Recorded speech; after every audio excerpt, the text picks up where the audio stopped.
Hello, my name is Ryan. This is my presentation about critical thinking. Think for yourself in a world that profits when you don't. The problem that we have in our modern day with the internet and even chatbots and AI is that we have the illusion of choice. Everybody claims to do their own research, but the research is basically the feed. They scroll through TikTok or Instagram, they see some news that comes up, they see someone's view and they support it or they accept it.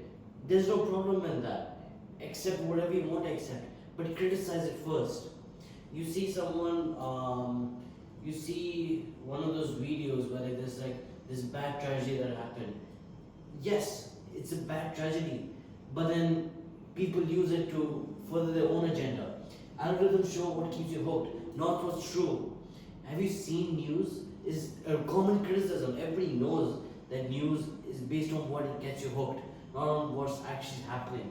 You've seen this like throughout the years. I mean, there's countless examples. People rush to conclusions just to be the first person to show a headline.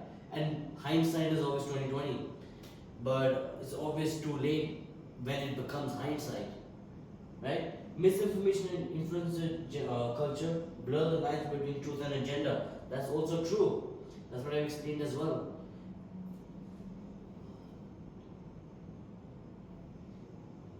Because people have this platform, the internet, they have YouTube, they have Instagram, they have TikTok, they have X or Twitter, whatever. Like all of these platforms where people express their ideas is only a virus.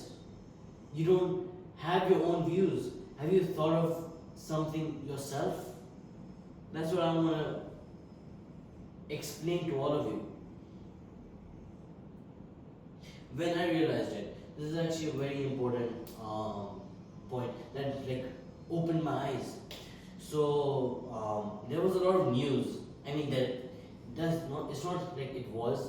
There still is a lot of views upon the Second Amendment in America. The Second Amendment is the right to bear arms, or basically the common man can own weapons. And we all know what happens in America. You know, it's pretty dangerous out there. People have guns and all that. And I saw one news of a school shooting. Every single political channel, the left was always ban guns, ban all guns, no one should have guns. America is the only place that has guns. The right, the right side of the political spectrum, was all like, oh, this is a one-minded guy, it's one school shooting, this doesn't express us gun supporters and everything. But when I was a part of the left, I was like, no, we should all ban weapons. America is the only place that has weapons. And then I researched what happens in the Second Amendment, how it came into fruition. It came from English or British legislature. And the idea was to stop against tyranny. So one example I can give is China. When Mao Zedong conquered China and removed the government that fled to Taiwan, he had everybody take up arms, so obviously he could throw over the government, right? The second Mao Zedong came to power, and you can fact check this, he actually took away all the guns he gave to the people. Why is that? Because then he enforced communism, forced people to work, and in a way, it's kind of what people wanted. But he started abusing his power. He obviously got a lot of money out of it, and he died a rich man, and his legacy lives on in horror, in just horror. Now we look at it, and still to this day, no one can express their own ideas in China because of what Mao Zedong has created. And if people had arms, obviously when they're suppressed, they can defend themselves, not kill people, but defend themselves from tyranny. What Mao Zedong did, if he kept the military happy, he could just do whatever he wants and no one will stop anything. That's why the Second Amendment was there.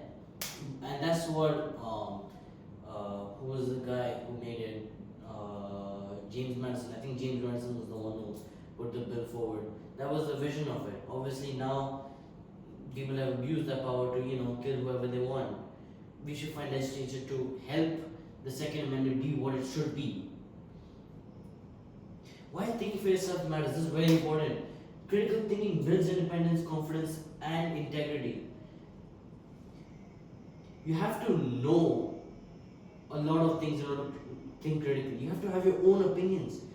Don't be an ideologue. Don't copy and paste what other people say.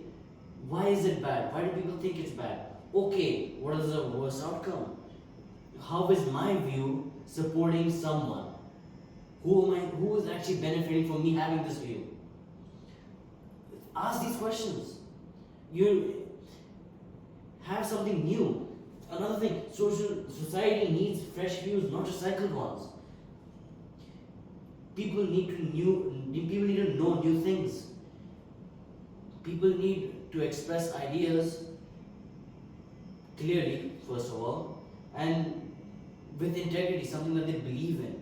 It should not be something that was given to you. You should come to the conclusion yourself. Why does the news think for us? Why? We can think for ourselves. We have been given this brain by God. Why aren't we using it? We see something on the news and then we automatically jump to conclusions, think the news is right, whatever, whatnot. I get it, you cannot conduct your own research. I mean, obviously, no one has like a lab or whatever.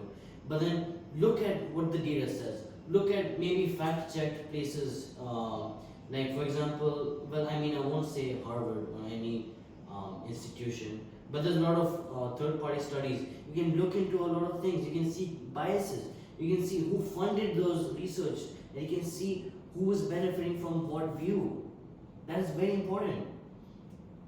Start thinking for yourself and how to do it. Before sharing or believing something, ask yourself three things. Who benefits from me thinking this? I've said this again. What evidence supports it? I've also explained it throughout this presentation, but I mean, I can explain it again. What would the other side say? This is very important. I did not know what the other side would say to protect the Second Amendment about why people should own guns. Because everywhere else in the entire world, you're not allowed to have guns. Right? You have to see the other view and see how either it's wrong, it's misrepresented, or it could be misleading. You have to see in what way you disagree with them. Have disagreed with, well, not them, but the view that they have. That's a major difference actually. There's a fallacy that happens all the time in the news, which is called the ad hominem fallacy. Whenever you cannot argue with the person, you just go and attack them. Oh, well, you do this, you said you promised this, but that's wrong. Or they attack on the person, not on his actual view. That is a fallacy, actually. It's counted as a fallacy.